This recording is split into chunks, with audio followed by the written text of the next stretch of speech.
Welcome to the 3Haunted podcast, where we bring you all things horror, supernatural, folklore, mythology, and all things that go bump in the night. What's up, everybody? This is your co-host, Ashley Lunar Goddess, Gorilla Girl filmmaker and horror-loving cinephile. I'm just your average podcast-producing badass. And I'm John Thomas. If it's haunted, cursed, or just plain weird, I'm into it. From paranormal encounters to horror movie deep dives, urban legends, count me in. I'm BJ Sewura, an aspiring paranormal musician who plays live for the dead because the living just doesn't want to hear me. What's up, ghouls, gals, and all of our spooky pals out there? In today's episode, we're diving into literary horror with special returning guest Christina Bergling. Join us as we discuss her most recent book, Red Walls, as well as the Telluride Horror Show. Welcome back, Christina. Hey, thank you for having me back. Yeah, it's a very exciting to have you back. And I know our listeners can't see it right now, but I love that you've got the full Nightmare on Elm Street thing going. We've got the Freddy sweater and the red cami, and I love it. I'm here for it. It's the month, right? 'Tis the season. I actually have a new jersey that I got, and it's Halloween, so it's got Michael on it, and it's themed like a baseball jersey, so it's got 78 on the back, and then the front says Haddonfield, and the name is M. Myers, so nice. I've been wearing that. Nice. I have a whole October wardrobe that it's there all year, but it's concentrated for just this month. Oh, yeah. I'm with you. And there are a few sweaters I let peek out of October, but I'm with you. There's a whole section just, it is October time. Pretty much. Do you have a favorite item? I think it's the Shining sweater I have. That's the carpet pattern. I feel like I need to add to the Halloween, the horror, the following. I call it following. I start celebrating it end of August. Yeah. So all the way through Christmas. Pretty much. And even then, Black Christmas, Dark Christmas, that's a thing. Yeah. So I do have a question. Since we last had you on, you released a new book, Red Walls. Mm-hmm. Can you tell us about it? Sure. The book is about parents whose daughter come home having clearly been assaulted, and they've already lost a child. So when this happens to their other child, they already have a plan. They're going to go and get revenge, except they don't anticipate it being actual monsters who hurt their baby. That's a fun premise. I mean, outside of the trauma and the assault, but the fact that it's actual monsters. Mm-hmm. So it goes horribly for everyone. And it's a lot of bad decisions based on trauma. Just the theme of horror, bad decisions meets monsters.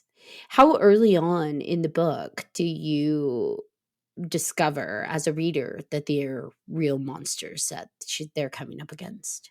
I kind of kick it way down into the book because it alternates between it opens with her coming home, already having been assaulted, and then it flashes back to the day before, and then it kind of alternates until we culminate when the two timelines meet. And that's kind of when you figure it out. She's saying no, they're monsters. They are monsters. My parents cannot go there, but no one believes her. How old is the protagonist or the child that was assaulted? 16-ish. Okay. So she's of an age where people think, okay, you're assaulted. You're kind of imagining this almost maybe a dissociation to an extent, they're real monsters. And they're okay, I see you think they're monsters, but. Yeah. And her parents leave her with her friends from school, and they're it's fine, they got this. And she's no, they seriously do not got this. Kind of reminds me of a little bit of Dream Warriors, right? Just how the medical staff and they just don't believe any of them, even though, Philip says we're all having the same dream about this same guy, but nobody seems to find that fascinating, right? Nobody seems to care. They're just nope, you're all just under a delusion, and more medicine and everything will be fine, right? They just, I don't know what it is. Is it a parent thing? Is it a wild imagination, or just the trauma, right? Yeah. And I mean, this one is definitely, they're so busy taking care of her and taking care of it that no one's actually hearing what she's saying. And I think that's a lot. Like say, oh, it's you're just a dream. We'll just give you these meds. They're not actually hearing what they're saying. They're just immediately stuffing something in the symptom. Yeah, and I think on top of that, you think about people that have gone through traumatic experiences, there isn't a one size fits all or a, hey, I understand you would receive that if you like in your head you'd think, well, if I went through that, this is how I would, this is how I would be fixed or healed or taken care of, and not really, like you said, listening to the person and what they need and what they're expressing. Yeah. And I mean, especially with medical, it's like, this is what I do for this. Like there's procedures and processes. And so it's you listen long enough to hear what you're going to do. What inspired you to write this specific story and also within the realm of horror? I think this specific one is just having kids of a teen age, and it's terrifying. Like, and I tend to write about what scares me. So as I've become a parent and as my kids have gotten older, there's a lot of like themes. Like I've written about postpartum depression or psychosis, whatever. Um, Bad things happening to kids, and it's always like, why do you write about this? I'm like, because it's in there and I need to get it out. It needs to be out of me. So this one definitely was like, well, what would I do if something happened to my kid, and what if something happened to the other one after that? Yeah, it's horror on top of horror. Well, I mean, losing one kid, I can't even imagine, you as a parent, you don't even want to think about that level of devastation and grief. Mm-hmm. And you don't have to necessarily experience it yourself to know that would be absolutely devastating and something that a lot of people don't recover from. So to already be in that grief state and dealing with your own trauma and then have this on top of that, it's like, yeah, you're building horror on top of horror. Yeah. And that really inspires them to make a lot of really stupid decisions because it's so reactionary and so in the feelings. Whereas, you watch the horror movie and you're like, God, why are you going into the woods? We're not thinking about that shit. We are going there to handle it. Well, and then the parents going in, pretty much blind because they're not listening, right? And so that makes that whole, coming to face with these monsters. I guess maybe, I don't know, like if it's because you have a style that I love that you throw in a lot of like comedy in there. I don't know if that has comedy in that section of it, but I feel like it should maybe. I don't know. Is that what it has in there? Because I feel like a parent actually seeing a monster being like, oh. Huh, should have listened to her. That's what she meant. Yeah. Oh, a real monster. That's what she was saying. Yeah, and I mean, I definitely wanted them to sit in their poor decisions, their haste. Like it alternates a lot between the mother and the daughter, and there's a lot of guilt from both. And so the guilt, past guilt mixes with present guilt. I was raised Catholic. There's a whole lot of guilt. I think there's a lot of tension between moms and daughters, especially of that specific age, too. Mm-hmm. That teen kind of angst, but specifically when it comes to their relationship with their mother, that we tend to see. I have a teen daughter. I'm speaking from experience. Yep. Yep. So that's already intense. And to add these layers, it's just, how do you navigate that as an author? Because you are a parent and you do have children of that age. How do you navigate writing those scenes and it not it being cathartic versus like an emotional toil on you?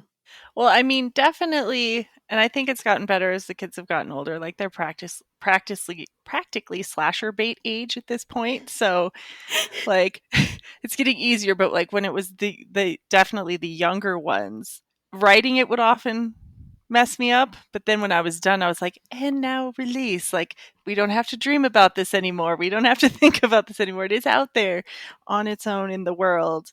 So, I mean, it can be messy in process, but by the end, it's usually very healing to put it out there. Pass the trauma to someone else. Are the parents, do you write the parents to be like people that you know, like other parents. I feel like I would, like, if I was writing parents, I would like, yeah, I know these horrible people, and I'm gonna have them, come face to face with monsters because they do make terrible decisions, and they're just annoying, right? I tend to pick and choose off of real people pretty much across the board. I don't know that there's one book where there's not an actual human that I know tucked in there somewhere.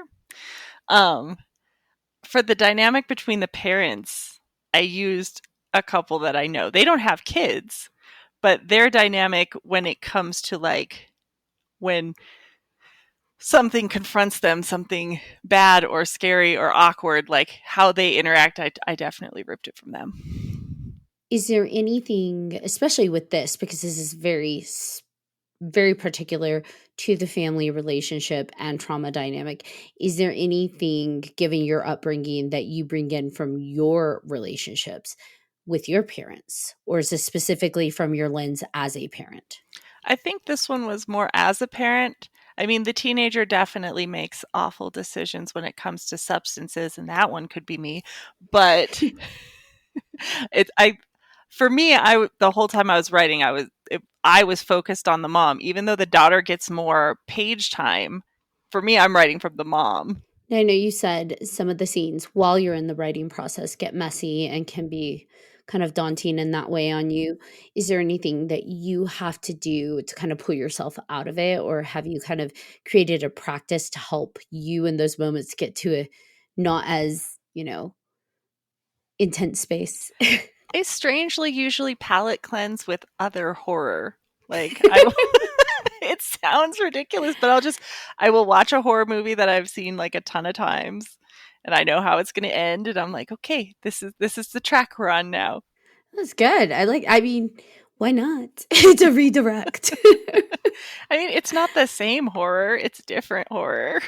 Now, is this one of the stories you would maybe turn into a film idea? I think it would be fun as a film. Definitely more involved given that the monsters physically change, but I haven't made films, so I'm just guessing. Well, I like that the monsters physically change. It's a very fantastic symbolism how each person's monster is different, their own personal demons. Yeah, and I didn't want to do a traditional monster, so I just kind of made some up. I grounded them in like Viking mythology because I'm Ooh. Swedish, but other than that, I was like, we're just gonna make this shit up. I kind of think that's not to say there's anything wrong with going with the traditional route when it comes to creatures and lore, but when it comes to monsters, it's such a vast concept that when you can create your own within your world of whether it's film or literature, that's even scarier, right? Because it's something we haven't seen before. So the reader's imagination is going to do so much with that. Yeah, and at Colorado Festival of Horror in September, the theme was monsters, and there were so many panels on like what actually is a monster, what actually makes a monster, where's the line between, a Jeffrey Dahmer human monster and like a cryptid. So it's a vast concept. It took up a whole weekend, and they probably could have kept going. I want to hear about that actually, because I didn't get to go to it. I was so upset I didn't go to that panel, but you said it went off the rails. Yeah, I did one with the Horror Writers Association, and we were talking about like good monsters, like and villains and whatever. And this was at like 10, 11 p.m. It had been a long day. I'm not going to say that people were drinking, whatever. But the panel like devolved into Monster Smasher Pass. Oh my gosh. And we did that for like 20 minutes. And the audience was all in. Everyone thought it was hilarious. I'm pretty sure there will be a full ass panel for that next year. Now I have to know who's your Monster Smash. Oh man, we went through so many. Like we went through the classics like vampire, werewolf, whatever, and then it started getting weirder. And we learned some people are Igor curious, as far as Dr. Frankenstein's assistant, and Oh, we went everywhere. But I want to know yours. I'm trying to remember what all I smashed and passed. Vampire, obvious smash. I think. Is there a specific vampire? Because I feel like I wouldn't want to smash Nosferatu. Yeah, and no, definitely not the new one, and not the Twilight variety either. But Yeah, those don't count. I mean, those are, I feel like, the minority of the vampire genre. And I mean, we did books versus movies versus TV. Interesting. It's like Gary Oldman, maybe, or It's Dracula, though. Like, Gary Oldman in any other movie, probably not. Gary Oldman as Dracula? Okay. Agree. But I think the same can be said about, like, Doug Bradley. Any other thing he might have been in? Nah. Doug Bradley is Pinhead. Well. At least curious. We're at least curious. Yeah, I mean, inquiring minds want to know. have you heard him do an accent that's different from like Pinhead? That like he was delivering lines as like with like a Scottish accent or something. It was hilarious. It's like, oh my god, that is a totally different movie. No, but even his regular speaking voice is different than his Pinhead voice. And so it is fun when, to meet him and hear just he's so soft spoken. And as Pinhead, he's got to be authoritative and I'm going to make your pain into pleasure and, the sweet screams and all that jazz. But, then you meet him in person and he's like, oh, hello, how's it going? So, yeah, that's fun. Now, for you, back to the original question, not the smash pass, but for you, what defines a monster for you? I mean, I'm willing to incorporate pretty much any of it because I definitely think people can be monsters. And I think that question is kind of where the book came from. Like, oh yeah, these monsters hurt her. Ooh, but what if they were like full on non-human monsters? So I think the term can be used on both sides of the species, if you will, because not necessarily all creatures are monsters, right? Like, is Bigfoot a monster? I would say no. Not in Harry and the Hendersons. Yeah, I feel like we started to get on that tangent a few episodes ago where it's like, what do we determine as a monster versus a cryptid versus just an animal? Like, is Bigfoot just an animal or is he a monster? Because a cryptid doesn't necessarily automatically assume, monster category. Yeah, I would almost use the behavior more than the species or whatever, because there's a lot of humans I would put in the category, and then there's like, is the shark in Jaws a monster? Not really. It's just a fucking shark. Like, it eats people. That's what it does. He's just hungry. So I would go more towards like the horrendous behavior and the slaughtering and what have you. I always think of this quote from Aliens that Ripley says, I don't know who's worse. You don't see them fucking each other over for a percentage. Talking about the aliens versus Carter Burke, right? Burke is the monster of that movie. It's not the xenomorphs. Although maybe, right? Both. It could be both. And it is. I will say, though, in the same vein of Jaws, where he's just a shark eating, but there's a lot of carnage and a lot of bloodshed and a lot of hunting. How do we differentiate that with like vampires in 30 Days of Night? Technically, they were also hunting and feeding. And them burning down the towns, that was more for survival of the species versus like this malicious hide it for any other nefarious reason. It's we can't get caught because then they're going to catch on to us and hunt us and kill us. I don't know. They seem to really enjoy playing with their food. I feel like Jaws did too. I mean, towards the end, he definitely. By the way, I read that book and it is awful. It's awful. The book is nothing like the movie and it's so bad. Anyway, but yeah, the shark definitely toys with them at the end and wants to see them suffer. But I don't know if he crosses into monster status. Yeah, because if it's are we talking about, can real animals besides humans be monsters just because that's how they act? that's just in their nature, right? So like sharks or bears, like would you consider a bear a monster? Cocaine bear? Guess it would depend. How is the bear killing me? Like, is the bear into it? Because then maybe. Is the bear into it? I mean, to an extent, right? Like, if we're talking about biology, they have to be into it to an extent so that they get some kind of reward from it other than But just is the eating so reward that food? Because then I'm like, eh. Because I feel like we have to be programmed into enjoying things in order to keep doing it Like if for our survival. if the bear were to hobble me and let me crawl away and then catch me again and then let me crawl away, monster. It's a monster bear. It's a monster. There were those lions in Ghost in the Darkness. You guys remember that movie?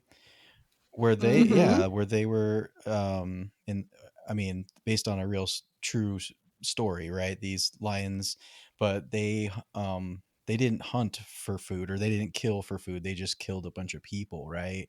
Like whether if that's, true or not, that would feel like more of monster behavior, right? Than just, or maybe they're possessed or what have you. Well, yeah, and they don't consider them normal lions in the movie. They're like, I think they think they're evil lions. However, I feel like felines are assholes and predisposed to playing with their food and their prey anyway. Like you think about cats, you watch cats and they will toy with what they consider like prey, right? And so maybe, that's not so far. Maybe all cats are monsters. I don't know. Oh, maybe. I mean, if that's the case, then I'm a monster because when I get Taco Bell, whew, watch out.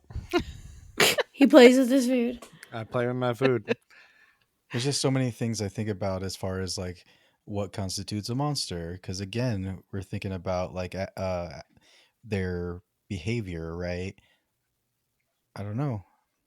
So then I feel like with that lens, if we look at horror films through the lens of what is the intention behind what they're doing, because the kill itself isn't inherently evil or monstrous, right? Because it could just be, like you said, Jaws, a shark is just eaten. But taking that lens and applying it to other films that we've traditionally said, okay, this is a monster, then I feel like Alien, the xenomorphs would not necessarily be monsters. However, Predator would be. Mm-hmm. Which you'd think looking at them and visually watching, one's more gory, so you'd think it'd be the other way, but... Oh, Predator's definitely a monster. Because he's just hunting for fun. But he doesn't hunt defenseless things, right? Maybe it's more a calculated monster. Maybe That's not altruistic, though. The predator doesn't hunt defenseless things because it's not a challenge. It's not a reward or a trophy. And they also didn't sign up to be hunted. There is no consent in this hunt, which kind of removes ethical hunting. I did not sign up for this. I would like, just in one film, for someone to turn around and be like, hey, I did not consent to this. I did not say I could be hunted. How did I get on this planet? This is unacceptable. Just reminds it's like it's kidnapping plus plus hunting plus murder. This is not ethical hunting. That reminds me of The Pest. I hate that I brought that movie up, but it's so ridiculous. I love that movie. I don't care what anybody says. It is the most ridiculous, absurd movie, and yeah, I love it. Yeah, no, it's a fun one, but he is also hunted, so I guess Although he did consent, he signed up for it. True, for some money, right? Yes, so technically that is ethical hunting. That's the definition. Not legal, but ethical. And there's a lot of movies where humans hunt humans, and I feel like it's never consensual on the prey side. Or it's actually, I feel like that's a more horrific side of humanity. Like I know they're considered thrillers or dramas and not really under the horror umbrella, but I feel like that's even more horrible. Is like, what is the one film? Oh gosh, where they're taking advantage of homeless people And they're like, well, if you can make it across town, you get paid this amount. And the homeless people are so desperate that they're like, okay, I'll do it. But like, that's awful because it's preyed on someone's desperation. Yep. See? Monster behavior. It was a Van Damme movie, by the way. It was Hard Target is the one where he's helping some lady find, because even worse, it's her dad who's a veteran who's now like desperate and homeless back from war. And so it's just like, again, Van Damme movies can be very hokey, but the concept behind that was really just sad. Have you seen Deliverance? And you know what I'm Yeah. talking about. Mhm. Those Yeah. are some monsters. Horror that's not horror? Yes. Is it not horror though? I don't know. I don't think it technically falls in the genre, but it should. I think there's a few I was going to say crossbreeds. That's a really weird term. There's a few films that I think cross categories, and I feel like Deliverance is one of those. Yeah, Wikipedia says it's a thriller. I think especially since horror's kind of expanded in the past few decades, so I feel like maybe if it came out today, it wouldn't even be a question, but what was that? 72. 30 years ago? Yeah. For more than 36 50, whatever, some years ago. Math and numbers. Long time. No. I do words, not the numbers. Not numbers.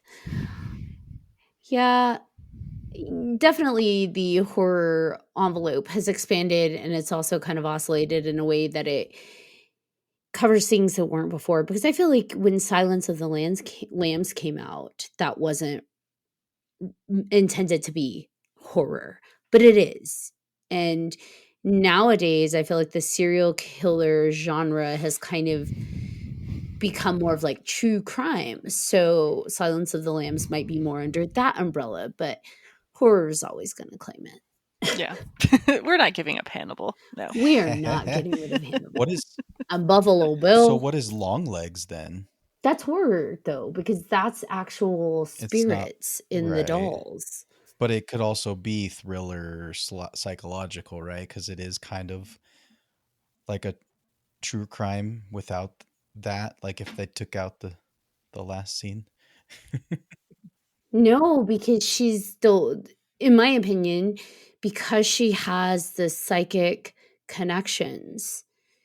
Because as a child, the doll was created for her as well, and then her mom spared her, so she's got that psychic connection to the serial killer that already creates a paranormal aspect link. And then like the driving force behind it all are the occult rituals in the dolls. So it's too paranormal and too metaphysical with that psychic link. That's how she's able to find him in the first, she's like, we shouldn't go to that house. Then her partner gets shot because he's like, we're going anyway. And yeah, so even minus the end scene, there's too much of the psychic connection and then the unraveling, the revealing of the dolls and the rituals that I think it's still too paranormal ritual adjacent. Even, I wouldn't even say adjacent. That's what it is. We don't realize that's what it is until closer to the end, but like that's the thread under it that it has to stay horror, in my opinion. Well, that's the question that always comes up with horror is does it require a supernatural element? Because if it does, first Halloween's not horror. There's no supernatural element until he will not die.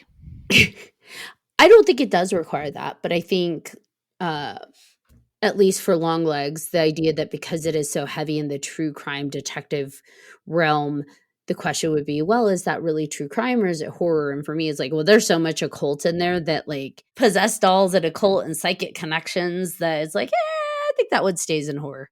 But I'm with you. It doesn't. I don't feel it needs paranormal or supernatural to be horror because to your point, Michael was a serial killer. In the first one, we didn't know he couldn't die. I think that wasn't until the second one that we learned that. Post-decapitation resurrection. Yeah, okay, we're supernatural. But he's just supposed to die at the end.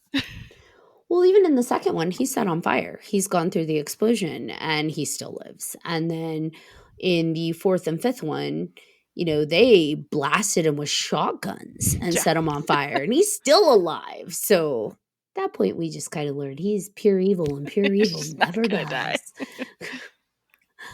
At that point, what do you even do? I think you just die. I'd be You like, just leave Haddonfield. let's just go. Like, get this over with. No, I feel like you just leave Haddonfield, because if you notice, he never goes anywhere else. He always goes home. Michael goes No one home. ever leaves. No one ever leaves. Why don't they just burn down the house? He always goes home. Like, even, I think, is it the first one? No. Shoot, it's the fourth one, where Dr. Loomis literally tells him, "Go home, Michael. Go home. We'll bring the little girl there. Go home." And Michael goes home. You're like, why are we keeping this house? Yeah, just burn it down. Now, speaking of all of the horror movies, you have an amazing horror bingo card that I've been having so much fun with. So some of these topics or things for horror movies I've been racking my brain with, like Killer Peekaboo. I don't know which one to use for that. Like, there's so many that I need a good one, and you are The Orphanage. The Orphanage. That's what is that, John? Is it? That's Spain. I think it's the one from Spain where she's playing like knock on the wall and then turning to see if the ghosts arrive, like the ghost kids. That's such a good, intense scene. You should watch that one. Yeah. It's a very depressing movie, though. So brace yourself. Yeah. I mean, depressing for me because it's involving kids and yeah. But like there was one scene I ended up in tears, and then I texted my friend who recommended it, and I'm like, "You didn't warn me." You're a monster.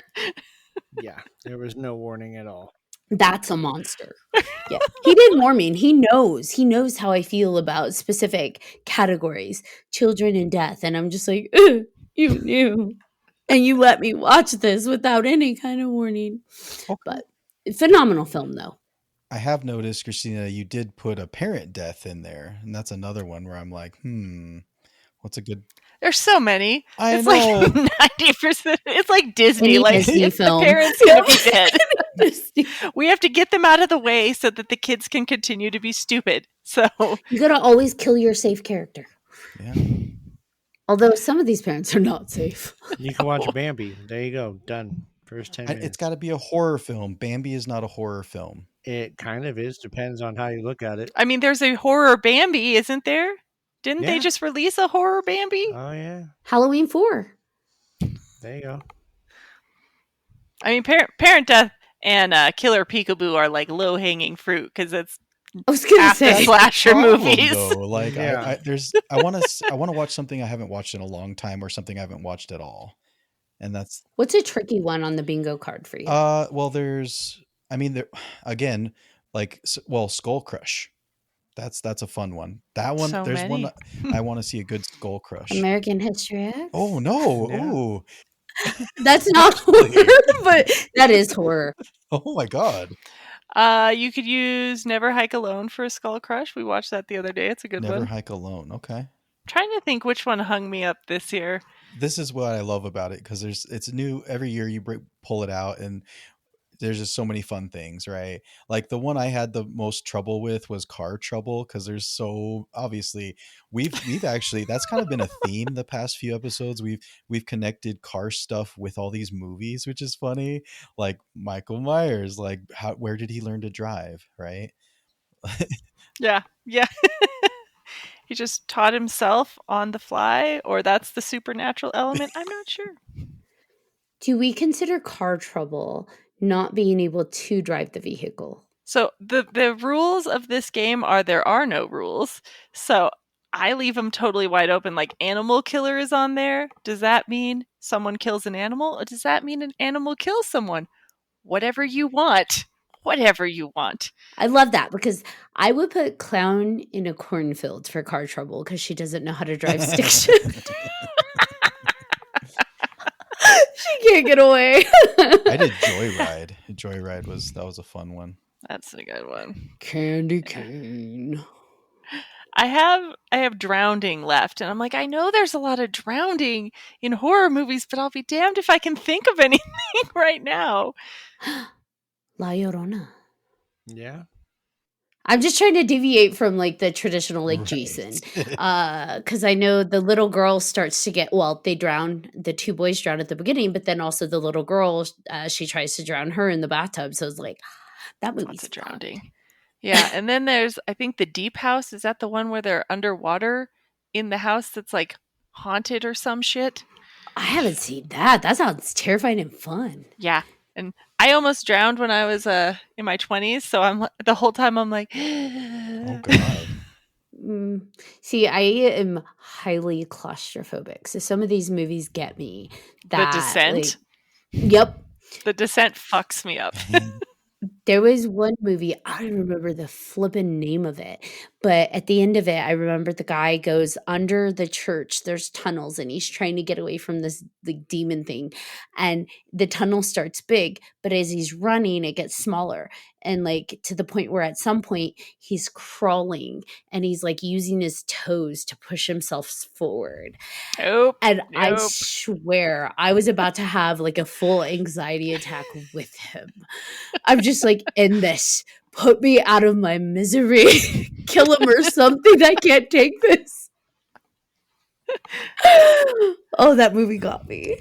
Creep Show's a good one. Mm-hmm. The Ted Danson, like Leslie Nielsen, he buries him, and then the camera's just capturing him just slowly drowning, basically. Ugh. Yeah, I know it's everywhere. It's one of the reasons I picked it. But I was like, man, on the spot, I'm like, I feel like I already did the bingo. Right? I'm There's gonna so many. find the card and. Well, okay. I was full disclosure. I was sick for a few weeks, so all I could do was quarantine myself and watch horror movies. So I went in. And I always come up with the things for the tombstone. Usually at the Telluride from the year before, I'll make a list of like, I'm like, oh, that would make a good one. Oh, let's do that one. And I have a spreadsheet somewhere. That is so fun. Bad medicine. All I can think of is my pills are gazebo. They're bullshit. See, that would work. And for those that don't know what that's from, shame on you. Go watch it. You should be watching more horror. Exactly. Literally watch it. What did I use for bad medicine? I'm going to have to look. Hold on. Yeah, there's a lot of good ones for that. I mean, I did The Faculty, but that doesn't necessarily work. I mean, it kind of works, just because of the drugs. Oh, I did The Ugly Stepsister. I haven't seen that one, actually. Oh my The Ugly God. Stepsister? Bad medicine is a fucking understatement. Yeah, I heard that was a messed up one for sure. Is that like a body horror type one? Yes, because it's Cinderella, but it's from the perspective of one of her stepsisters who really wants to be attractive and catch the prince's attention, and whoo. If you've ever felt bad about your body, you're gonna feel things. Oh no! Because she I does have, like awful crazy things to dysmorphia. herself. So. She does awful things to herself, and her mom is terrible. But I want to say it's like Norwegian, or it's subtitled. But yeah, it's a ride. Bad medicine is perfect. That was what I started. That was my day one. Nice. That was my beginning of the month. I was like, fuck. You said you usually come up with these at the Telluride show. Mm-hmm. Can you tell us more about the Telluride Horror Festival or horror show? This year was the 9th year that I went, and last year I had to bring my child because he got bit in the face by a dog, so it was a bit of an off year. But this year I just went to a shit ton of movies. There was a good mix of stuff. My friends go to the shorts, like they are obsessed with the shorts. So I think they saw all the blocks. I stuck to features. Let's see.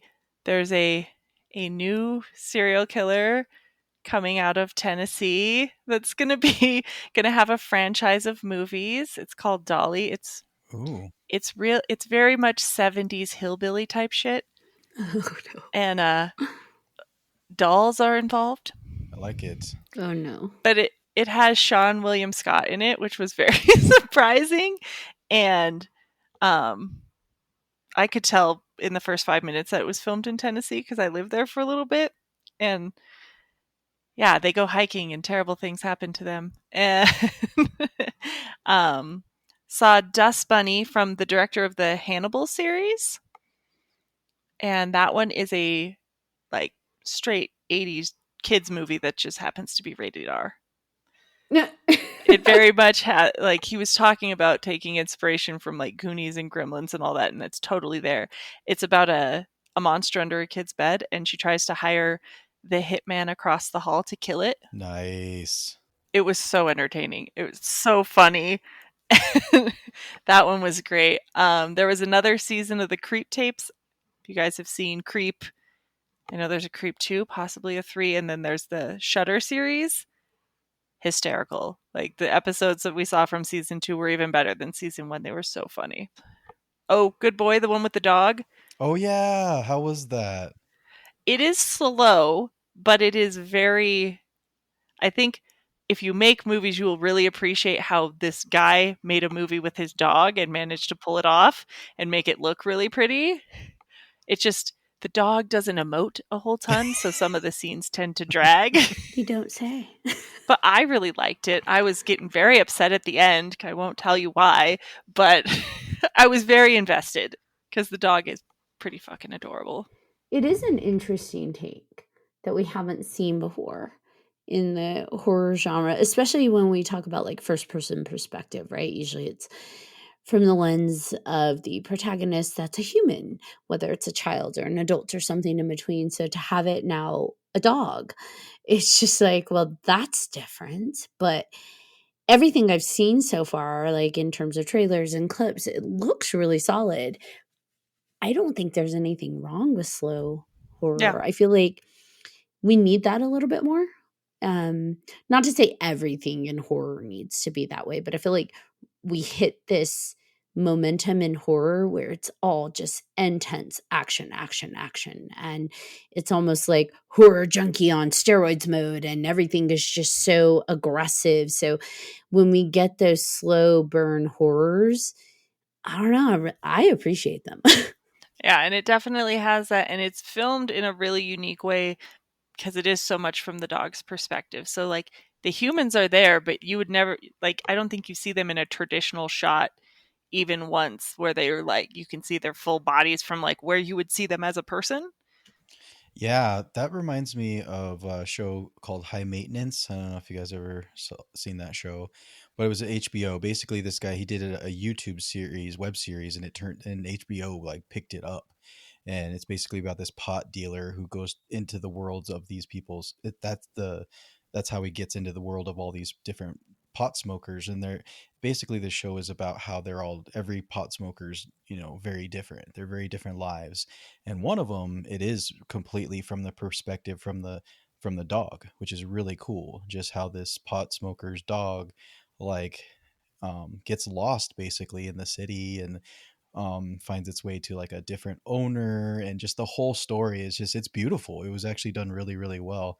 And I think it's like a 40-minute episode, but I am excited to watch that in like a horror theme, just to to see how the dogs, I'm excited. I'm kind of curious to see how the dogs see the ghosts, right? Oh, it's creepy. It's creepy as fuck. Yeah. Yay. Yeah, I mean that, like, and I think it's kind of like kids where you're more worried about the dog than you would be like if it was following his owner. You'd be like, all right, whatever happens to this dude. But the dog, you really care what happens. Are there any horror films that you're looking forward to that haven't come out yet? Trying to think what's left coming out this year. Isn't there a Silent Night, Deadly Night coming out? Yeah, so there's a second one, right? A remake of that? Yep. I'm curious. I won't say excited. I'm curious. do appreciate the first one, not the rest of them, just the first one. And then I think we're going to try to see Black Phone 2 this week. Yeah. I want to see that one. Yeah, I definitely want to see that one. I heard it was as good or better than the first one, which seems kind of weird. Yeah, I heard it was kind of a slow burn, but the first one was too. So The first one's a very slow burn, yeah. yeah. I still don't know why they didn't just call it Blacker Phone. I am looking forward to Predator Badlands. Mm-hmm. I liked Prey, so I'm excited to see where they go with it. Did you see that little what is the one where it's a compilation of animated ones that just came out this year? Yeah, it is It's a Predator. Yeah, but it's Oh yeah. I haven't seen it yet. I haven't but- seen that. it's animated, and they take like several warriors from different timeline or time periods and bring them to the death planet. Yeah, I think it's on Hulu. I'm not sure. I liked it. I enjoyed it. I will say I liked the live action one. Was it Predators? Where they bring all the, not warriors, but all the criminals and the The serial monsters, killers. they bring the Yep, human monsters. The human monsters. That one Yeah, was good. I enjoyed that one. Adrian Brody. Mhm. It has Topher Grace in it too, doesn't it? Yeah, that guy sucks. I'm sorry. Like, Yeah, so weird. Wow. I don't like him. I AJ. don't like him at Wow. all. As a He doesn't like you either. That's fine. That worked well for him though in the Predators movie. That kind of arrogance and obnoxiousness that maybe you don't vibe with. It actually sold for his character. You're like, yeah, get him. Yes, I'm glad he died in that. You be nice to Eric Foreman. Right? I will not. I feel like Adrian Brody was the shining star in that movie. And it's kind of funny because I don't tend to be a fan of his where I go out of my way to watch his movies. But in that movie, I was like, man, he's compelling. He's like really delivering as this specific character. So I liked that one. Well, that's the thing that's nice about all the horror movies. You don't have to have an Adrian Brody for it to be good. And sometimes if he is in it, then it sucks. It's still not good. You don't have to have it. But that's why horror does so well. And the genre doesn't have to be as inflated in terms of budget. Like from a filmmaker standpoint, you don't have to go as in, right? You don't necessarily need that notable name because how many horror casts come out and it's like, I have no idea who any of these people are. Eventually they make their way. I feel like people start off in the horror genre, get like their feet wet in acting and then branch out to other areas. But yeah, horror is one of the few genres you don't need a notable actor or a key name associated to it in order to do really well. Well, yeah, in Telluride, you probably have seen some of those movies that, aren't super notable actors in some of those films that are actually really, really good, right? Because they just don't get Yeah, that's why when you see like a Sean William Scott, you're like, what is he doing in a Telluride movie? When you see a recognizable name, it's almost kind of shocking because usually it is all more indie. But then there's ones that we saw like years ago. I'm like, hey, it's that person from that movie we saw in 2017. It's that person. Is that the big draw? I think that's part of it because so I don't know if you saw that the Stanley is finally building their movie theater to have their film festival, but Blumhouse is involved. Oh no, that's So, going to be yeah. interesting. Like that's the flip side, right? Like that is mainstream horror. And I'm like, no. I want to see like the weird shit or the foreign shit. Like there's a lot of foreign films at film festivals that I don't know if it will. International horror is spectacular. Like I saw Terrified and When Evil Lurks. Those are both Yeah. Argentinian, and I saw those at Telluride. Those were traumatizing. Aterrados fucked me up. Like Yeah. that is brutal. The scene in Terrified when right at the beginning when he hears this like the knocking and they can't figure out what it is and then he goes into the bathroom and sees his like girlfriend or wife, whatever, slamming against the bathroom like wall in the air, and her face is just like, that was brutal. Yeah, and When Evil Lurks was traumatizing as shit. Yes. That one, oh man, yeah. And both of them did something relatively mainstream in horror with like possession and haunting and whatever, but it was not from the like Christian American lens. No. So it was so refreshing to see it done, but differently. Yes, and with rules, and also like at a pace that's like fucking just running. You're just running the whole time. Like it's paranormal with a shotgun. Like you're just whew. That dog scene. Oh my god. Oh my god. Yes. So stuff like that, and like I saw a couple years ago, they had a particularly fucked up lineup. The Coffee Table and The Sadness, I think, were in the same year. Those are some of the more disturbing movies I've ever seen. The Sadness is Taiwanese, and I want to say The Coffee Table is probably French, but don't quote me on that. But with The Coffee Table, if you haven't heard of it, a dad drops his newborn baby on a coffee table and kills it and tries not to tell the mom. Yeah, I don't think I do well with that one. It's billed as a black comedy, and it is literally the blackest fucking comedy that I have ever seen in my life. And then The Sadness is kind of like it's not zombies, but it's a communicable disease that removes all inhibitions, and apparently under our inhibitions we are fucking terrible. So more of that monsters of humanity thing, and man, the most fucked up things I maybe have ever seen on film. Oh my gosh. I'm going to add those to my list. So that's the draw for Telluride. I gave trigger warnings. I gave trigger warnings. Let the record show. You did. You provided the trigger warnings. And one thing that I love that you've told me that when you go to Telluride, you guys, I don't know if you did it this year, but you go take a nice long hike, go through because the Telluride's in the mountains, it's beautiful, right? Mm-hmm. So you do a big, beautiful, nice long hike, get yourself nice and tired, and then you do the opposite of that. You watch the beauty, get tired, watch the horror, and eat, right? Like yeah, we usually get there on Thursday, go on a hike Friday, and then it all starts on Friday afternoon. So I was like, okay, if I'm going to sit in a movie theater for 3 to 5 rounds per day, I have to hike first. Like I have to earn this sloth of the weekend. You mentioned sitting in the theater for hours, and it just reminds me, do you guys remember the After Dark festivals that they used to host? I think it was After Dark was the brand, and it was the movie festivals, and they would take over the movie theater, and it would be like 2 or 3 days of just horror films, and it was indie horror, international horror, and everything in between, and you could buy the whole weekend pass, but you're sitting in a theater from morning until late evening. I did that. It wasn't with anything horror, but like one of the new diehards, I can't remember what one it was. I think it was like the last one, but they did like a marathon of all the Die Hard movies.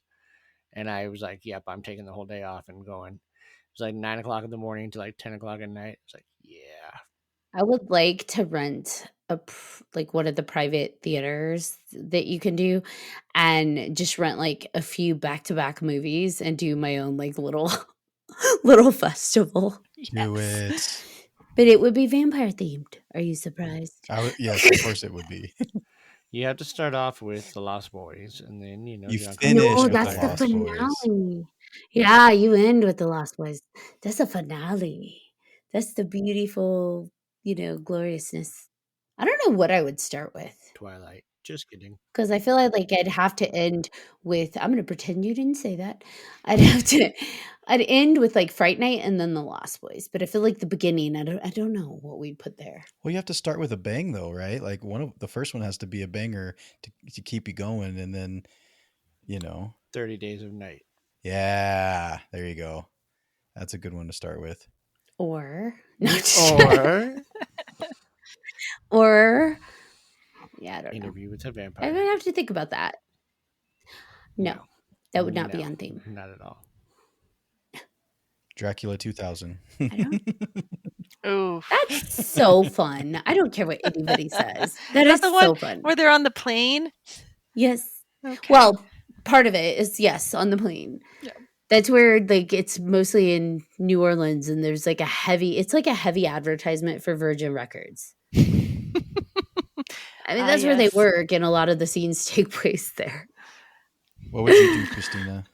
What if you had to For vampires? No, or just in general for like if you had to have your own festival, what theme? Ooh. I would have to have a solid theme. It's too nebulous otherwise. There's just too many things. I'm part of this group called the Midnight Monster Club, and they did their first sort of virtual film festival, and so I helped screen the shorts. Whew. Oof. I was like, not only is this not horror and not on theme, it is terrible. Just terrible. So John and I if I have was- been there. it's man, Yep. man, Oh, and a lot of AI, just like Oh. drowning in AI. Like, there was one where a tree just walked down the street on its roots, and that was the movie. There was a movie at Telluride where I watched it, and I was like, I feel like it's trying to tell me something, but I didn't pick it up on my own. So I was like, this was mind numbing. And then someone was like, oh, it's about this. And I was like, holy fuck, that movie is brilliant. Like, it just all clicked into place. I just needed to be told what to think.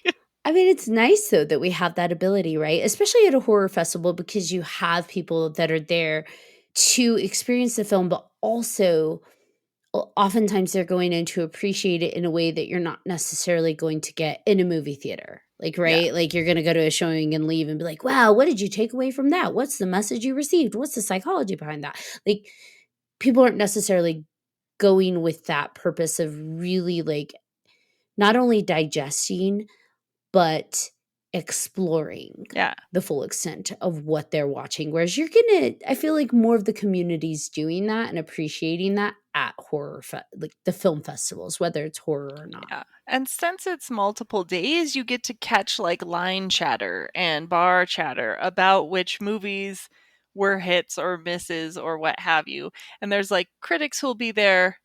Like, there's one who I've known for years, and I'm always like, what are you here to see? What is on your agenda? Because that is what I want to watch. I know what you're good for the good stuff. Yeah. What have you already heard about that I need to know? I love that. That's smart. That's why I need to go, because I love that. I mean, as a filmmaker, like, you just love to talk to other filmmakers and just to hear like what they have to say. And because when you go to a movie and you leave the movie theater, you don't hang around with other people and just talk about the movie, right? Like, but at a film festival, like, it's a different kind of That's all you do. yes. That's the whole point, thing. The whole right? thing. And it being horror, like, yeah. And you can pick out the horror movie people around town the whole weekend, so you could have a conversation about it at all times. I do love having conversations about like what people take away and how they perceive films. But sometimes I do feel, especially when it comes to the film community, like the filmmaking community, oftentimes what I've experienced is people tend to be a little harsher and more critical, and they lose the enjoyment aspect of film and film consumption.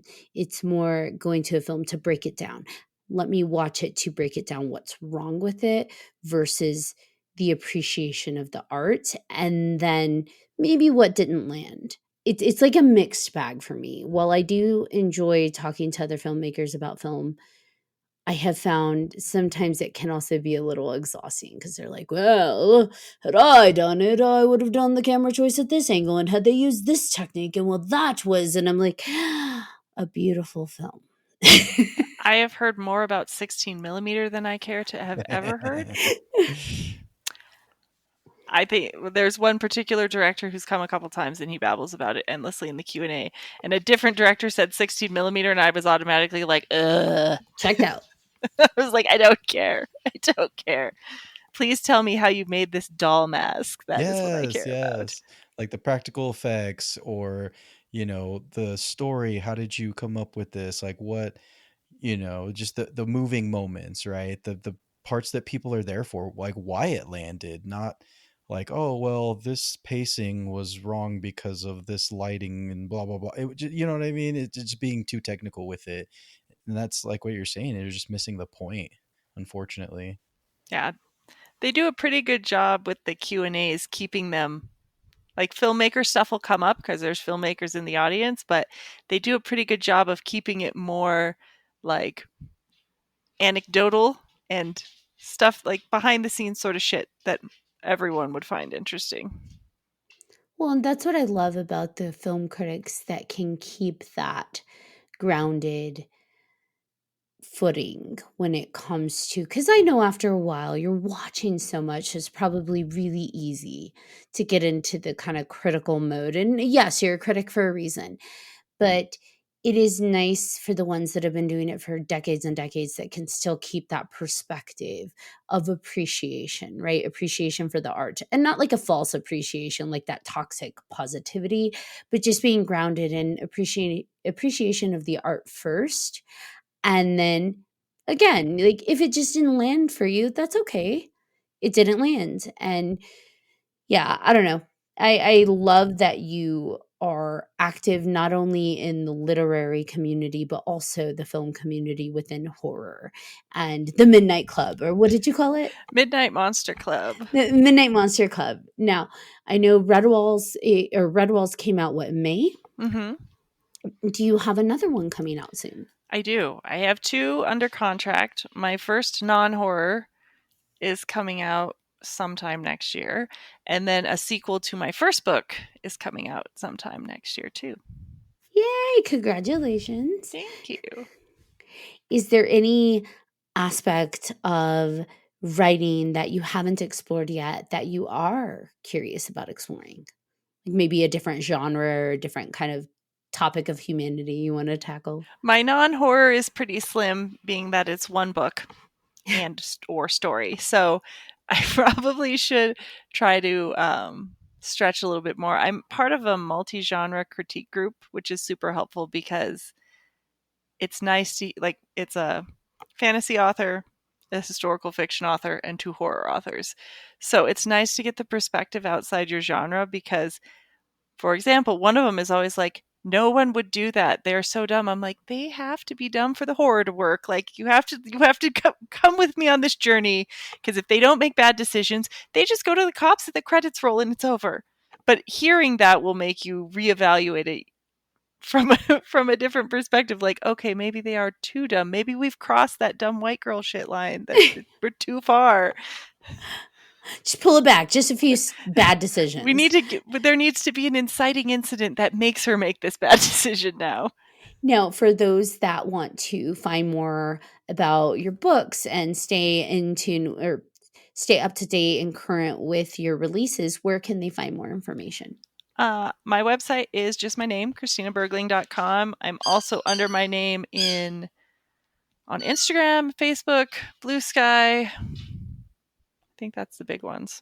Awesome. Guys, do we have any final questions or thoughts for Christina before we start to wrap this awesome episode up? I'm just excited to finish the bingo card and for the next one you come up with, and hopefully join you for Telluride next year, because that sounds like so much fun. Yeah. And I just want to help collaborate with you and make a short film. I think we need to do that. I know we talked about it. And Demonic everything. Children. Let's do it. Yes. We just got to figure out how to make it work without, CGI and all that crap. Yeah. But we'll do it. I'm excited. I look forward to Demonic Children short films from you. Possession films are terrifying, but yet one of my favorite subgenres. So other than vampires are always going to be number 1. Vampires and possession. Yep. Oddly, they go well together. John? No, I just want to say thank you for coming on. It's been a blast. I love having you on. So thank you. Thanks for having me. I will always come back. Yes, please, anytime. And I still want to see a Christmas horror bingo card from you. Ooh, we could do that. I would love that. All right. Christina, thank you so much for coming on. This has been fun. I cannot wait to have you on again, because we definitely need to have you on again. All right, BJ, do you want to bring us home? Absolutely. Again, Christina, thank you for coming on. We are so happy that you came on just to talk horror, Telluride, your writing, just all of the things. It's just so much fun. And I'm excited for more. And I'm excited to finish this horror bingo and, yeah, see what's coming next for you. So thank you for everyone for tuning into this episode of 3Haunted Podcast with your hosts. I'm BJ Segura. I'm Ashley Lunar Goddess. And I'm John Thomas. If you have any questions, comments, or episode suggestions, please feel free to email us at 3hauntedpodcast@gmail.com. If you haven't done so already, please like, follow, and subscribe to all our social media. You do not want to miss our amazing guests like Christina.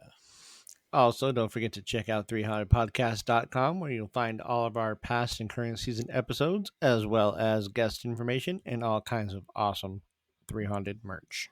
Until next time.